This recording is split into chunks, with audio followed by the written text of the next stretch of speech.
થરાદ તાલુકાના બદનામ વાડિયા ગામે ફેલાવી અંબાજીમાં અગરબત્તીની સુવાસ।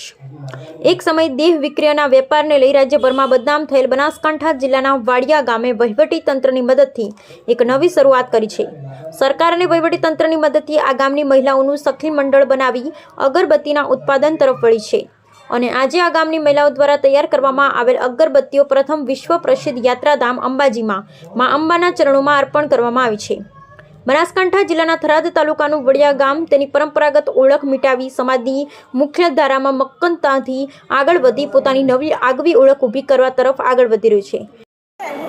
ટીડીયા સાહેબ આવ્યા પહોંચલા નાજ પહોંચીને ત્યારેથી અમારા ગામનો સુધારો બનાવવા માંડ્યા। ત્યારે અમને બાયુને અમને સતીમાના વેણમાંથી મને ભાર્યા એમ અગરબત્તી બનાવવા લાગ્યા। 5 દિવસ તાલબ બનાવી અને પછી અમે બાઈ લોકો કીધું કે અમારે જવું છે અંબાજી ગામમાં જ અમારે પહેલી જ અગરબત્તી અહીંયા પહોંચાડી માતાજી। ઘણી બેનની અમારા સરપંચ સાહેબની રમેશ સાહેબની શારદા બેનની મારે ખૂબ આત્મસન્માનની દિશામાં ઉઠેલા આ કદમોને બનાસકાંઠા જિલ્લા વહીવટી તંત્રની ટીમ બનાસકાંઠાનો સંપૂર્ણ સાથ સહકાર સાંપડ્યો છે। કેન્દ્ર અને રાજ્ય સરકારની વિવિધ યોજનાઓના અમલીકરણથી વાડિયા ગામની વાસ્તવિકતામાં ઘરમૂળથી પરિવર્તનની શરૂઆત થઈ છે। બનાસકાંઠા જિલ્લાના થરાદ તાલુકાના વાડિયા ગામની બહેનોએ જિલ્લા વહીવટી તંત્રના સહયોગથી એક નવી શરૂઆત કરી છે।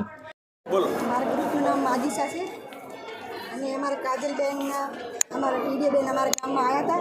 આવીને અમને બધાને સમજાવીને આ અગરબત્તીનું કામ કરાવ્યું। અગરબત્તી કરવા તો બહેનો તૈયાર છે અને જે કોઈ બી રસ્તેથી નીકળીને આ સુધરવા માટે પણ તૈયાર છે।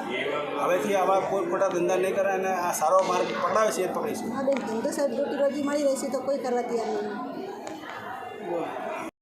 જેમાં તેઓએ સખી મંડળ બનાવી તેમાં અગરબત્તી બનાવી પ્રથમ અંબાજી ખાતે જગત જનની માં અંબાના ચરણોમાં અર્પણ કરી વડિયા ગામની મહિલાઓ દ્વારા આત્મનિર્ભરતાની દિશામાં નવી શરૂઆત કરી છે।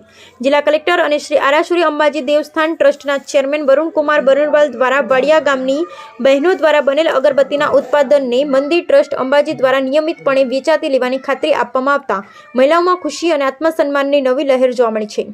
વડિયા ગામની સખી મંડળની બહેનો દ્વારા બનાવવામાં આવેલ અગરબત્તીનું શ્રી વાડિયા અગરબત્તી બ્રાન્ડેડમાંથી વેચાણનો શુભારંભ 16મી ડિસેમ્બરથી પવિત્ર યાત્રાધામ અને શક્તિપીઠ અંબાજીથી કરવામાં આવ્યો છે।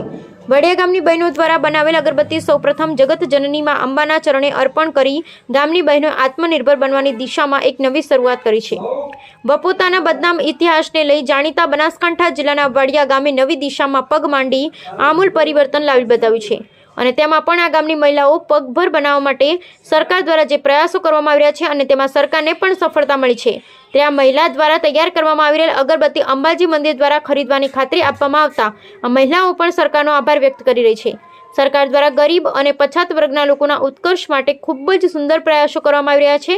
ત્યારે વાડિયા ગામના બદનામ ઇતિહાસને ગૌરવપૂર્ણ બનાવવા માટે સરકાર દ્વારા કરવામાં આવેલા આ પ્રયાસો ખરેખર ખૂબ જ પ્રશંસનીય છે અને આજે ગુમનામીની ગર્તામાં ધકેલાઈ ગયેલ વડિયા ગામનો ઉજ્જવળ ભવિષ્ય માટે સોનાનો સૂરજ ઉગાડવામાં સરકાર સફળ થઈ છે।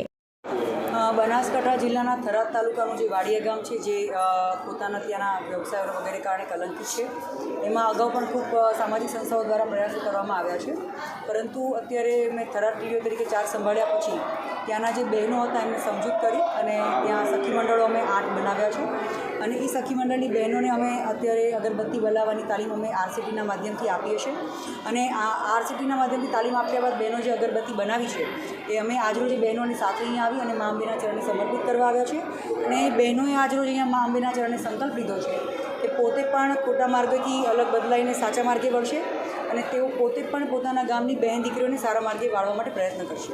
હવે પછીની કામગીરી બહેનો કેવી રીતે કરશે? હવે પછીની કામગીરીમાં એવું છે કે બહેનોને સોમવારથી અમે કાચો માલ પૂરો પાડીશું, ત્યારબાદ બહેનો નિયમિતપણે જે 100 થી 200 જેટલા અગરબત્તીના અલગ અલગ પેકેટ્સ બનાવશે તે અત્યારે આપણા જે અંબાજી ટ્રસ્ટમાં અત્યારે કલેક્ટર સરે આપણને વ્યવસ્થા કરી આપેલી છે કે ત્યાં નિયમિતપણે એમનું વેચાણ ખરીદી અહીંયાથી થઈ જશે એટલે બહેનોને જે રોજગારી મળવી જોઈએ આ માધ્યમથી મળશે અને એ પ્રમાણે બહેનોને પ્રેરણા અને પ્રોત્સાહન મળી રહેશે। કેટલી બહેનો જોડે છે અને ખાસ કરીને કોનો સહયોગ મળ્યો છે તમને? જી, અત્યારે અમે જે આ 60 બહેનોને તાલીમ આપી છે અને આ બધા કામગીરીમાં અત્યારે અનેક સામાજિક સંસ્થાઓનો ખાસ કરીને કલેક્ટરશ્રી, જિલ્લા વહીવટીતંત્રમાં તમામ અધિકારીશ્રીઓનો અને રાજકીય સ્તરે માન્ય આપણા વિધાનસભાના સ્પીકરશ્રી અને સાંસદ પટેલ સાહેબ પ્રબલભાઈ પટેલ સાહેબનો પણ ખૂબ સહયોગ મળ્યો છે। સામાજિક કાર્યકર્તા આપણે જે શારદાબેન છે એમનો પણ વર્ષોથી ત્યાં ઘણી મહેનત હોય એમનો પણ સહયોગ રહ્યો છે। એ સિવાય રમેશભાઈ છે ત્યાંના સ્થાનિક સરપંચશ્રી અસલભાઈ, બધાનો ખૂબ આપણને સહયોગ મળી રહ્યો છે।